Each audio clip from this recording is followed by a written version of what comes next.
Fantastic Pendejo, Fantastic Siggy, Fantastic Shave. I'm here in the garage with my son. Give me a second.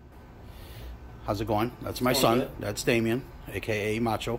Just looking at my part that my guy went to go get me. I just have to make sure that this is mine and the proper one. He did good. Yep, that's for the 3800. That's first. But I broke. So that's one of the brackets that he actually ended up breaking. But again, we'll cross that bridge. That's not a 3800 video. This is a Corolla video. So I figured before I go on ahead and put anything back together with my son, we were going to go over what's been done. So here's where we're at. So remember when I talked about earlier in the other video that I wanted to go on ahead and possibly use that ring and then some sheet metals? And I just in the end, I was just like, you know what? No. If it takes me longer to do it right, then it takes me longer to do it right. I will get into this because it is sitting in there.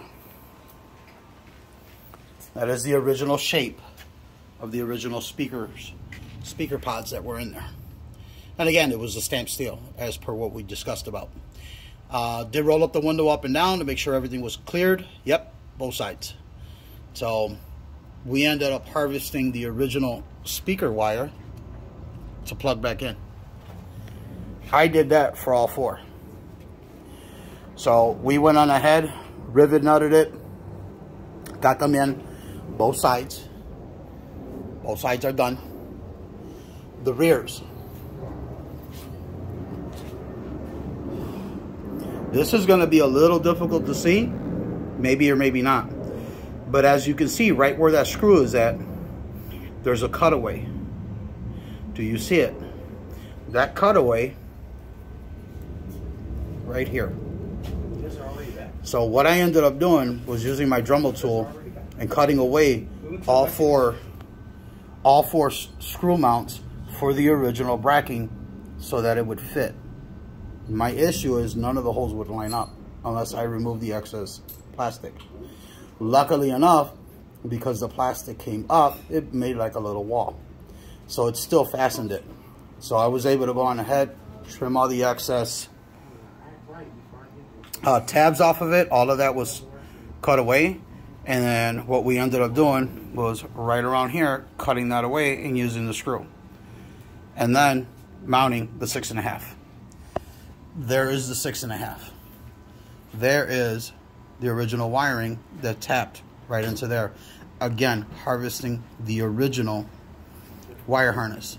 Fortunate enough for us, we had the original wire harness. This thing had all four speakers that were originally factory. So between all the kids, Michelle, Damien, Fern, all four speakers are in. So those are the four speakers. I'm going to take you up in front because we're officially done in front.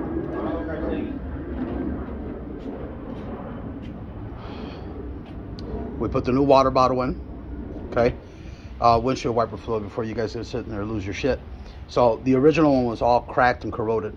So he ended up just dropping that off right now. That's in. Ground wire, yes, that will get coated. We just finished buttoning up everything here. There it is. Fires up just fine. Everything's been tightened up. So this is officially done. So I figured I'd give you a little bit of an update real quick before we start putting the panels back together. I am currently working on the head unit and all the wiring that's going to run down the center onto that center console. Holla at your boy.